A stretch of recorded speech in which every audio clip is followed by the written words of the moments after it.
We earn less than men because of choice. 12 June 2018. Growing up, I have always been told that life is a choice. However, as I became older, life was more of a series of never-ending opportunity costs. It seems as if one could never have it all at once. Despite the efforts of trying to make the right choices, most corporate women plan to climb the corporate ladder like most of their male colleagues. However, most women ponder on the choices, or rather personal sacrifices, they would have to make in future for the sake of their career advancement, as they are faced with the fact that only 29% of senior positions are occupied by women in 2018. Regardless of having equal opportunities, qualifications, jobs, and salaries, research conducted by Ipsos in 2017 found that, on average, women in South Africa earn 27% less than their male counterparts. Effectively, this means women earn in a full year what men earn in 8 months. Due to the gender pay gap, the gender pay gap is the average difference between the earnings for men and women who are working. There are numerous individual factors that hinder curbing the gap, such as 1. It is commonly known that occupations that are risky or need to be executed under stressful conditions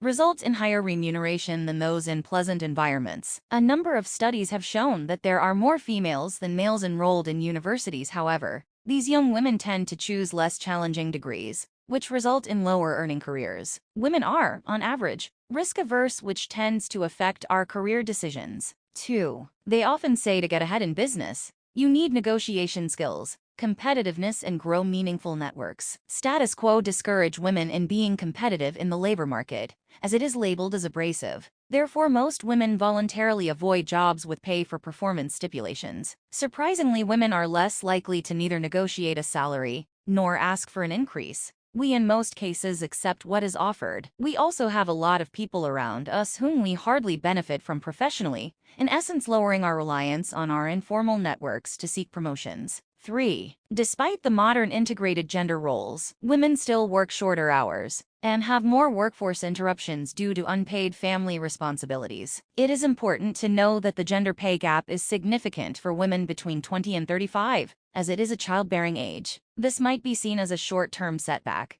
However, raising a family consumes more working hours for women in the long run, resulting in lesser pay. Choosing to have a family can oblige one to make more sacrifices about their career. From these 3 individual factors, it is inevitable that the gender pay gap reflects people's unique preference and their priorities. These factors centers around personal preferences, beliefs, experiences, skills, or traits that are unique to each person, thus can have an influence on outcomes, but they are not part of a systematic pattern driving the gender pay gap. There are other systematic factors that also hinder curbing the gap, such as 1. The glass ceiling effect might not be entirely based on preference. It is described as an unacknowledged barrier to advancement in a profession, namely, the rising gender pay gap. As people move up the wage distribution, it reflects the barriers women face in accessing the higher ranks of the occupational ladder, based on discriminatory promotion practices. Discriminatory practices such as speculations that men dislike having a female boss,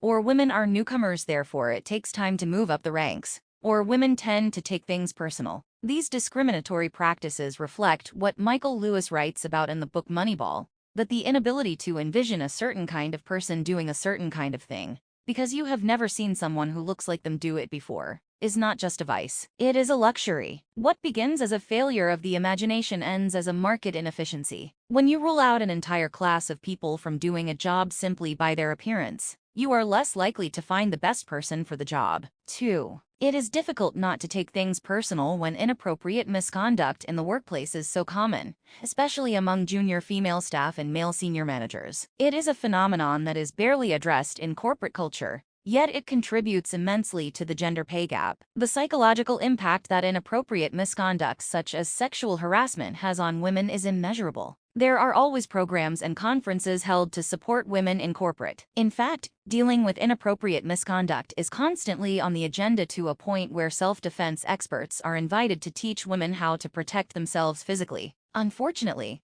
the harsh reality is that inappropriate misconduct has a pattern, same story, but different faces. Moreover, most women resort to coming up with survival tactics due to the limited knowledge and resources that drive their relative choices. These 2 systematic factors suggests that the gender pay gap is a byproduct of culture. According to Nicholas Holm and Pansy Duncan, Culture is choice framed by shared values and beliefs, so it can be seen as the characterization of a group's collective choices. Thus, to reduce the gender pay gap, we need to understand the determinate of culture, because if we are unable to define it, then measuring it will be impossible, since we will not know if we are counterbalancing it or not. Therefore, it is imperative to have a deep-level understanding of human behavior, acknowledging the prevalent culture and experiences of the observable populations, then implement what behavioral economists call nudging. According to Richard Thaler and Cass Sunstein, nudging focuses on designing the choice architecture to guide behavior, while still preserving individual freedom of choice. The premise is ensuring that choices are structured to guide individuals towards making better decisions that are in their best interest,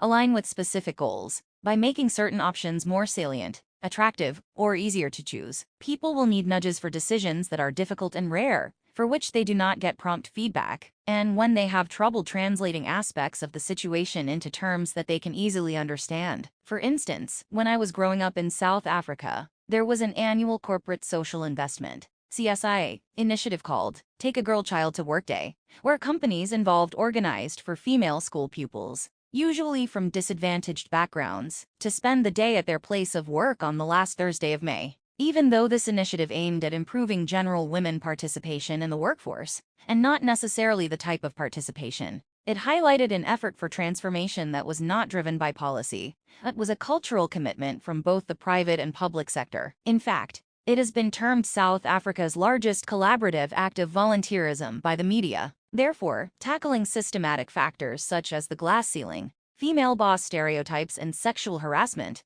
requires a similar kind of cultural commitment, where choice architects create counterbalancing tools that would be cross-culturally and cross-nationally applicable, since this is a global challenge. In conclusion, the gender pay gap is a reflection of individual choices and a byproduct of culture. Curbing the gap stretches beyond educating people or providing simpler and better information. It is a culture shift, and what drives enthusiasm to transform societal culture is not necessarily policy, but rather aesthetics. Aesthetics has the power to shape and define the values and ideals of a society. Artistic expressions, design choices, and cultural artifacts often reflect the prevailing aesthetic sensibilities and can influence how people perceive and interpret the world around them. For instance, how people look and how society feels is often incorporated into an individual's identity, transforming their thinking from, "This is what I believe in," to "This is who I am." Therefore, through aesthetics, cultural norms and values can be reinforced or challenged, leading to shifts in societal attitudes and beliefs. Ultimately, striving for a counterbalanced society has the potential of reducing the gender pay gap. The advancement of technology has mitigated its severity,